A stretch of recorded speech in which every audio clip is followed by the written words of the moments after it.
back to another episode of the Professional Heels Podcast. I am your host, Gavin Gabriel, a.k.a. the Ugly Stone Cold, and today with me I have the man, the brand, the king of the lemonade stand, Manny Lemons. Manny, how you doing today? Doing good, brother. How about yourself? I'm doing well. It's good to see you. It's good to see you. Now, some of you people may recognize Manny. He has appeared on AEW, Ring of Honor, as well as Impact. And if you're down in the same region as I am in the Southwest of the United States, this man is one of the biggest on the indie scene, in my opinion.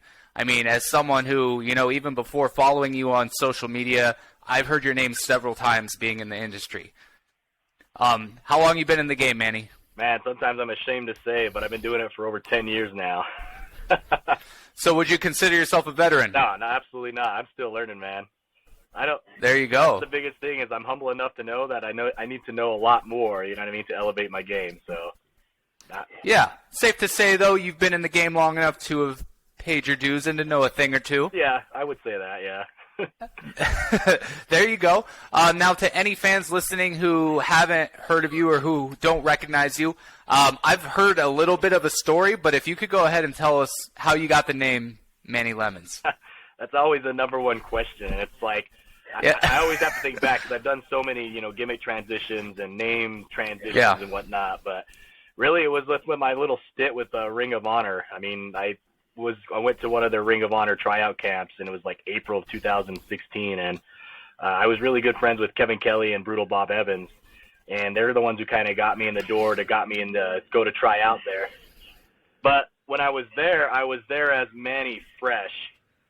And it was just like a gimmick name that I've always, you always want cool wrestling names, and that's the one I had growing up, I guess. And my brother gave it to me, and I just was like, oh, that's going to be my wrestling name. That's what's going to make me millions of dollars in this industry. But when I went to the Ring of Honor tryout, everyone knew my name was Manny, but they couldn't remember my last name. But so what it was is I was always wearing a bright yellow shirt the 2 days I was there. So anytime Manny's name came up, they said, oh, Manny Lemons.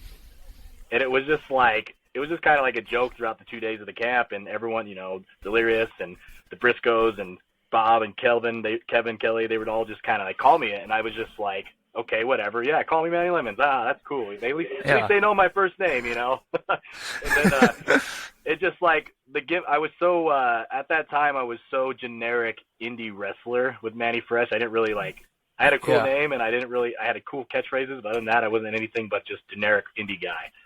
So after the camp, it was just like Kevin and Bob were just like, why don't you just run with that name, Manny Lemons?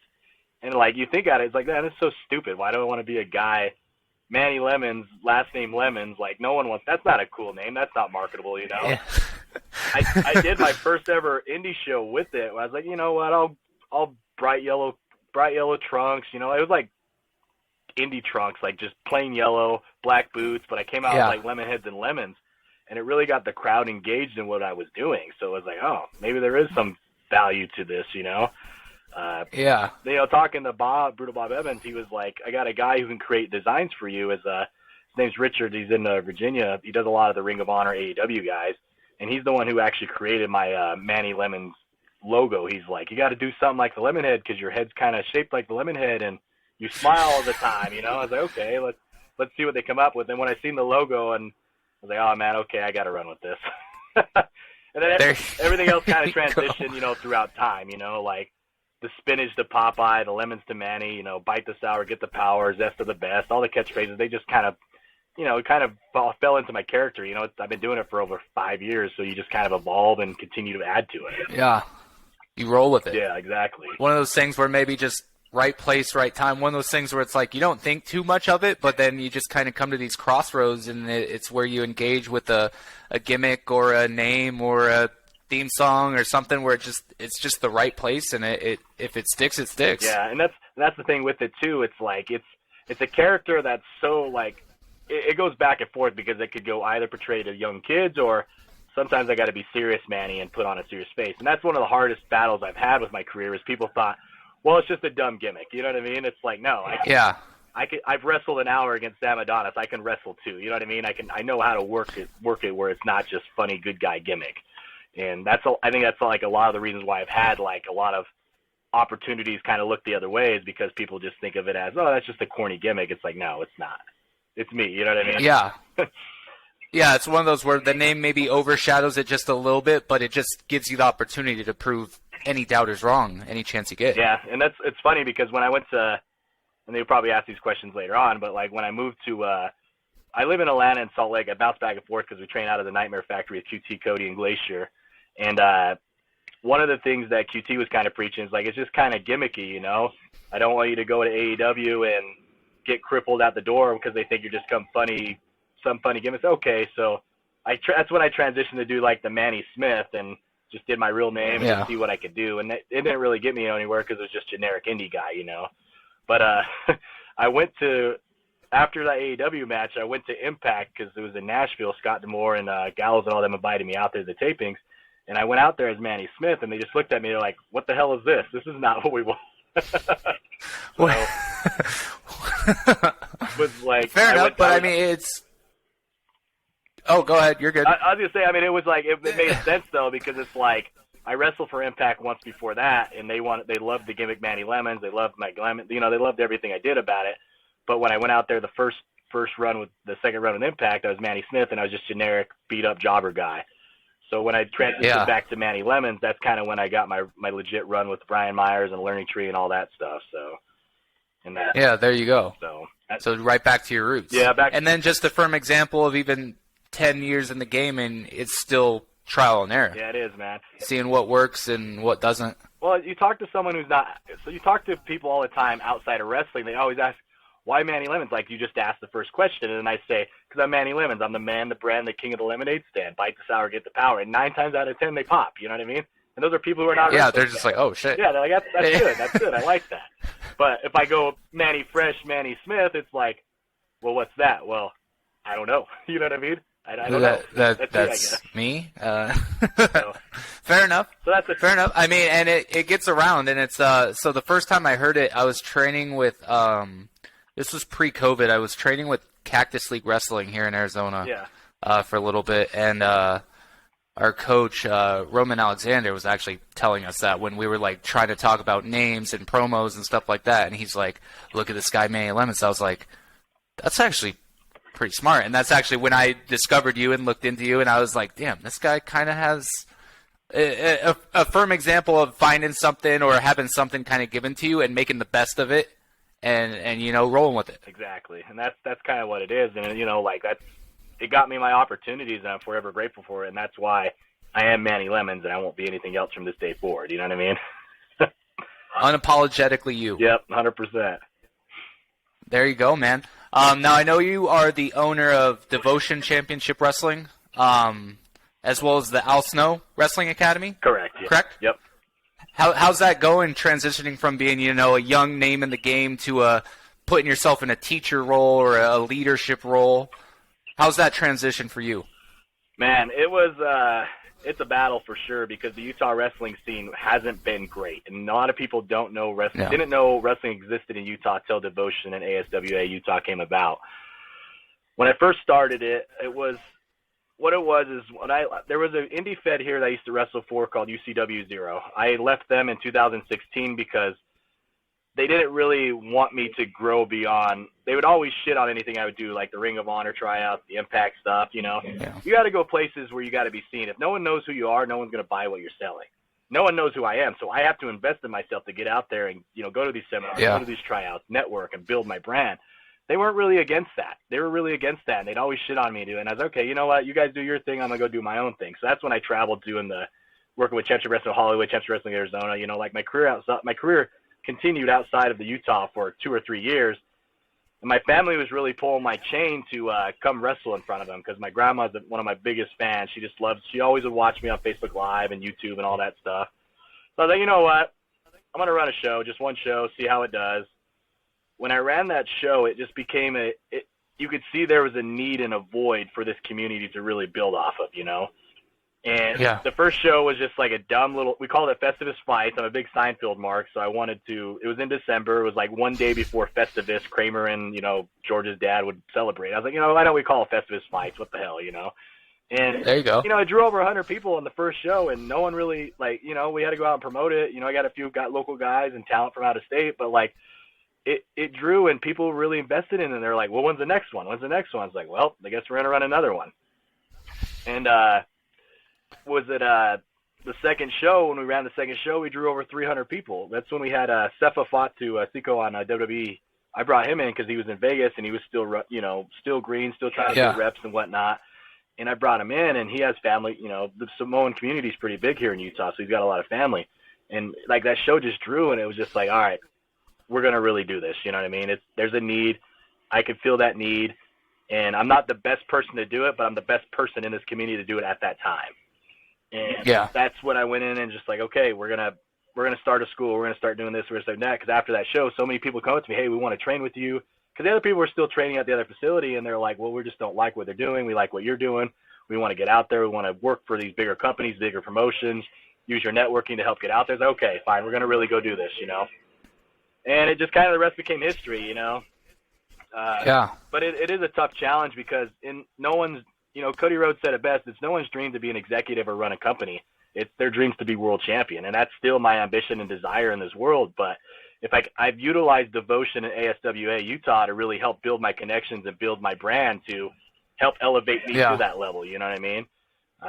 We at the pre-pandemic, it was we used to have Vince Russo was my head writer. And we got on local television. We got on Fight around that time as well, and we just started really hammering it.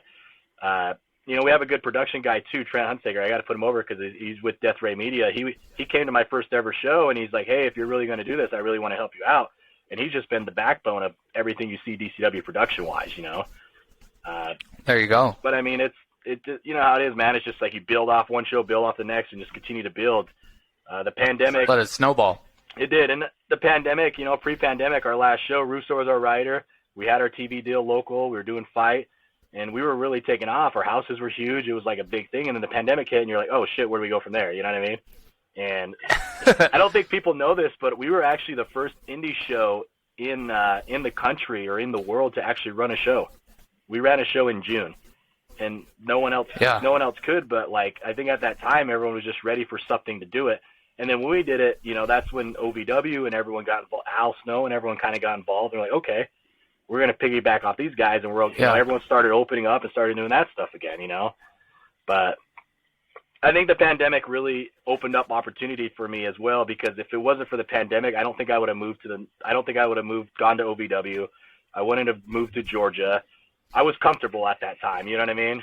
I had a good job. Yeah. I had a good job here, and I was, had a house, had everything I really needed, and it just, at that time, I just felt it wasn't then. But then the pandemic hit, created opportunity, and opened up the door for me to go out there and do what I want to do, Maybe a little bit of a blessing in disguise, not to take any positives away from this super shitty period that we all had to go through, but finding the light in the dark. 100%, man. So to speak. 100%. And that's, that's when we went out there and we started training with Cody and QT, and, it was like, started creating the connections, if I didn't move to Georgia, I want to be, Gallows and Anderson are two of my best friends. I want to be friends with them today. I want to have all the connections. Glacier, yeah. I talk to Glacier on a daily basis. He's one of my best friends as well. You know what I mean? Al, I still talk to Al all the time and still, go work OVW all the time too. And I really created this opportunity for me, not only to grow myself, but to grow my company, because everything I went there to do, I'm bringing back to my home base, and it's really developing this territory. You know what I mean? Yeah, putting Utah on the map. It is, yeah. And I think that's the end game for me. It's if I have to be the guy who leads that trend into the next generation, then I guess that's my role. But at the same time, I want to be the superstar that does it too. You know what I mean? Yeah, lead by example. Exactly. I love that. And speaking of lead by example, and you talking about wanting to, still become world champion, you actually have an upcoming championship match. Is that correct? December? Yeah, brother. Wrestling for the Impact World Championship, Josh Alexander. Assuming he still has it by then, but I don't know, man. He's one of the longest reigning champions. I'm pretty confident he'll still be champion come December. So, dating back to maybe COVID or right before COVID, one of the rise he's had has been incredible. Oh, 100%. That might be an uphill battle for you. How are you getting prepared for that? Oh, brother, train insane or remain the same. studying his footage, watching what he does, making sure countering his moves and whatnot. I mean, I think that's the biggest thing is that people forget is that you got to train every day. Like I train as a professional athlete. I hit the gym twice a day. I'm in the ring at nighttime, Wrestling's my full-time job, so I treat it as a profession. There's no days off. On the weekends, I'm going to every single show within my territory. I'm going to Georgia, wherever I am. I'm working a show somewhere on the weekend, or I'm putting on a show. You know what I'm saying? Yeah. And it's just like you have to always prepare yourself for that because, what is it? The Rock always says you got to be the hardest worker in the room, and that's my agenda with this. And this match, you're right. It is kind of selfish for me to say, well, you're the promoter, you're putting it on. If no one was going to give me the opportunity to be world champion, I'm going to show everyone on live on pay-per-view why I should be the face of the wrestling world. Yeah, and I'm sure you'll make us proud, brother. It's kind of like The Rock says, as well as like the way Kobe said it in this video where he's like, if you wake up and train and eat and then train, like if you're training 2 times a day or 3 times a day, that's over a week, 20 sessions you have over these people who are not putting in the time. So if you do that for months and months and months, and then you get to the point where 10 years, that's what separates you from the pack, and that's what gets you these world championship matches. And a dangerous opponent, dangerous champion in Josh Alexander, but I'm sure you could pull something off. I'm gonna shock. I'm sure you could prove some doubters wrong. I'm gonna shock the world, man. I always live with that saying: if you stay small, if you play small, you stay small. I'm playing big, and I'm playing big in a big way. Like there's so many haters on me, like, oh, this is not gonna work, blah blah blah blah. It's like, man, tune in December 3rd, and you'll see exactly why I'm the best in the world. And I mean, at the very least, got that home field advantage. Exactly. Coming into the boss's territory. That's what people don't get, man. I really legitimately built this territory from the ground up. Like I said, there was wrestling here before, but not like the way it is. Like we have passionate wrestling fans. Our devoted people are passionate wrestling fans. They're not mom and dad coming to watch their son wrestle. They're legit wrestling fans, and we've legitimately built this community, and this entire community is behind me to put on something big, and I'm going to do it. There you go. And after you win this title, who do you got on your list? Who do you see stepping up to challenge you for that title? Man, that's a tough one. My first agenda is on December 4th, if I'm world champion, Scott has no choice but to sign me to a multi-year deal. So whoever Scott wants me to face, that's what we're going with. But I'm a defending champion, and I'll defend it against anyone, anytime, any place. I love that. Fighting champion. Hope to see you back there soon. And as someone who, has worked up through the ranks and is big time again in the indie scene, and has now touched on some of the bigger promotions with Impact, Ring of Honor, AEW, what are some things that you've learned that, like, even after a few years, I know you're a very humble guy, I can already tell, and you're expressing that very much, but what are some of these learning experiences you're getting from some of these bigger promotions that you were like, as duh as they are, you're kind of like, wow, it kind of makes you step back and be like, put it into perspective? Yeah, that's a good question. I mean, I think the biggest thing is, like you said, always remain humble. And I think that's why I'm really humble because, you have an opportunity today and it could be gone tomorrow. You got to maximize your minutes of what they've given you, Yeah, I had a little run with Impact, I maximized that to help me build my territory, build my little fame, and help give back to my community. Do I think my run's done in these big promotions? Absolutely not. I'm just getting started. I'm entering my prime, you know what I mean? I'm in the best. Just getting a taste. Yeah, it's just those were stepping stones for what the big picture is of what I'm going to be in this world, But I mean, you learn so much being, like watching the agents, the producers, I've done extra work with WWE. I watch how Triple H and Shawn run the show, and I kind of base that off of my shows here, you know what I mean? Same thing with Impact, Scott, Streamer, all the agents of Impact that are going through and how they're agenting matches and what they're doing and to keep their students that they're maximizing their minutes of, if you got 5 minutes, you're hitting 5 minutes, you can't go over, you can't go less, you know what I'm saying? And I think that's a lot of people's problems is that, like, when people run shows and indie feds, they just kind of base it off of, well, it's easy, I can go run a show. It's like, no, there's so much to it, and there's these little things, and you kind of pick up because you have to learn from people who are done it and are better than you, and that's my biggest takeaway of working for these bigger promotions, these bigger names, is like I always have to take away something from them because that's how I'm going to evolve my game. I may not like everything they do, but there are things that I pick and choose from, Yeah. I love that. I love that, man. And then as someone who has stepped into a leadership role and what I would consider a veteran. Maybe I know the industry has got years on years, and you're still a young man, only 30, correct? Yeah, I just turned 30. I'm ashamed. There you go. Oh, I just turned 30 this year too. So like I know that like a lot of people like to play, especially when you're younger, that you hit 30 and you're old. Yeah. And yeah, this is an industry where, time is always shrinking. But at the same time, when you think about life, 30 is I just got a taste. Yep. I just got a taste of all the things I don't like, and now I'm ready to really put, pedal to the metal and just grind it out. But as someone who's training, so my co-host Brendan Cabina, who's not with us here today because he's actually going to his first day of training. Oh, nice. And he has done a couple camps. Yeah. But I believe this is going to be his first day of training. Yeah. Any advice I can forward on to him? Ears open, mouth shut.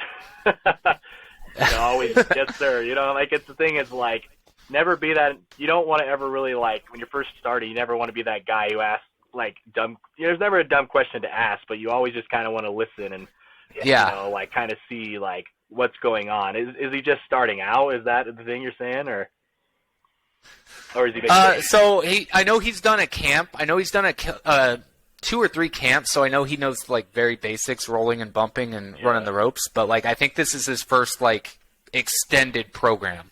Yeah, then I would just tell him just to be a sponge, absorb everything you can, have a notebook, ask questions at the right time. Does that make sense? Because don't be that guy who interrupts Don't be class. a smart ass. Yeah, don't be that guy who interrupts class to ask something and just be like, okay, well, show us how to do it, and you can't even do it. You know what I mean? You got to practice what you preach, and if you can't even do it, don't critique someone and tell them this is how it should be done, because it's not. If you can't do it, how the hell are you explaining it to be done? That's always the biggest thing I always see with people. And I think that's one of the biggest contradictions of wrestling is that everyone thinks it's so easy to go in. It's like, it's not, man. This is the hardest thing I've ever done. I played pro football. You know what I mean? It's like, I'm an athlete, but it's a whole different level. It's a different level, and people don't understand that, but they see it on TV, and they just think, I can go do it. It's like, all right, take that first bump and tell me how you feel. Falling on the trampoline. Yeah. Usually it's the one and done. There's a gentleman like that, exactly like I'd done 2 camps, and then we did a training school, and that led into COVID, so it kind of got cut short. But the first day they had Flip Gordon come out, and he was just we didn't bump at all the first day. We ran ropes and we rolled a little bit, and they blew us up. And this kid that maybe 5-10 minutes in was like talking shit and getting cocky, and maybe halfway through that first day, he's in the corner throwing up, and he quit. Yep. And we hadn't even bumped. And that was my initial. I've been around the industry enough to know not to be. You got to pay your dues, and you got to show respect to the guys who've been tenured. And I was just zipped in the back, and I was just like, I should have warned this guy. Don't speak up. You're gonna regret it. Yep. Yeah. But that's kind of what it is. I'll pay that forward to Brendan, though. Yeah, I mean, that's what it is. Just ears open, mouth shut. Always be a sponge and absorb everything, It's yes, I'm the leader of this region, but at the same time, when I bring these guys in to do seminars, I'm ears open, mouth shut, because I can learn something from these individuals who have come before me. I'm never going to, know everything. This is the way the business is. There's certain styles that I don't know and that I can't teach.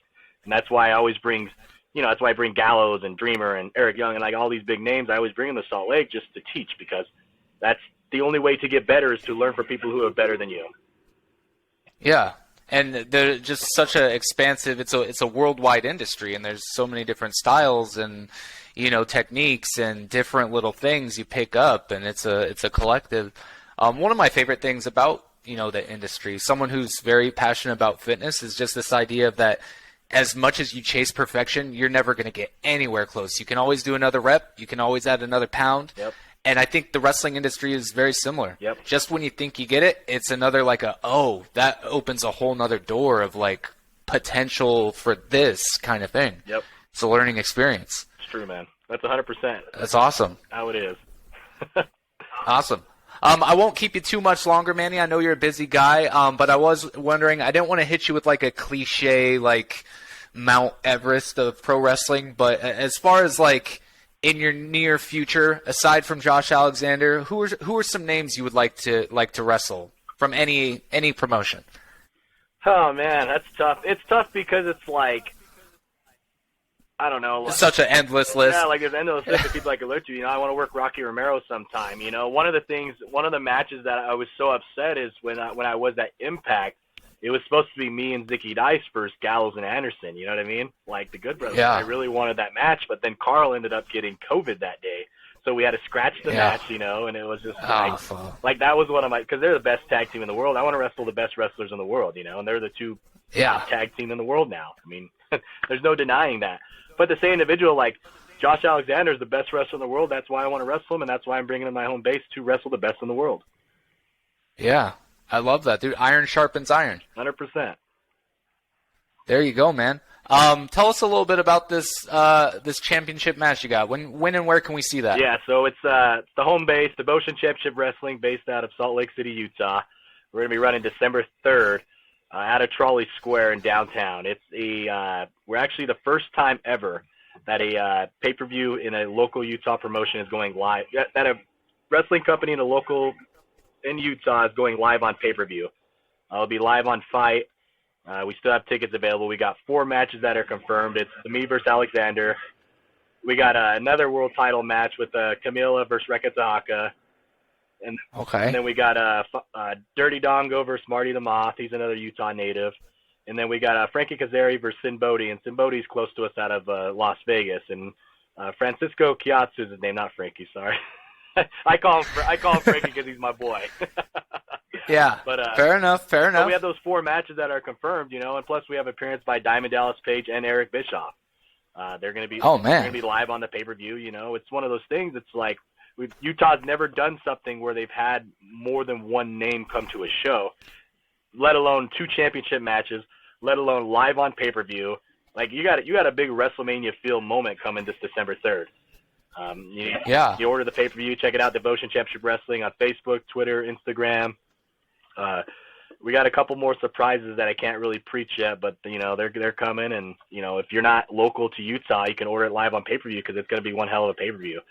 I want it to mimic Ric Flair's last match. You know what I mean? Like that's my ambition. Yeah. Is to be that big, and I think with the players we have coming in, it has the capability of doing that because you never know who's going to show up. You know what I mean? I mean, Karl Malone lives in Utah.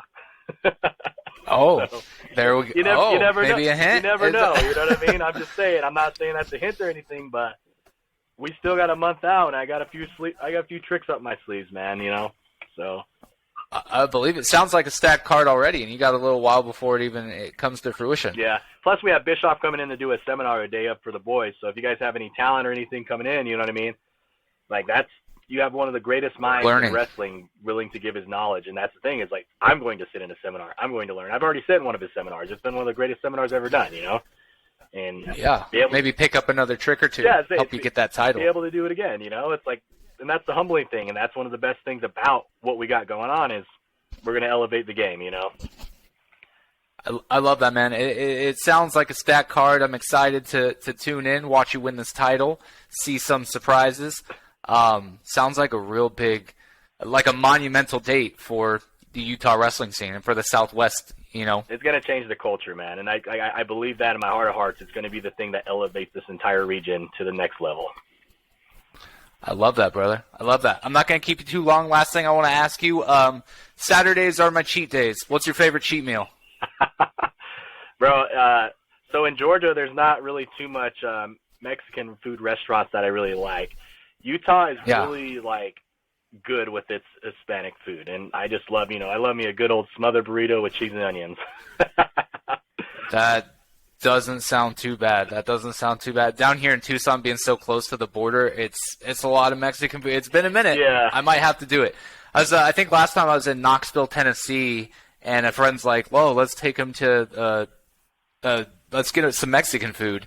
And I shit you not, we pull into a parking lot with a Chipotle, and I was like, "You guys are trolling me right now." And we went to this little hole-in-the-wall place, and it wasn't terrible, but like comparatively, I was like, "You guys got to come try out, see what the West Coast has to offer, because this ain't it." Bro, it's low key like the best. Like I don't know, like I said, I've been in that region from Florida to Georgia to Kentucky to.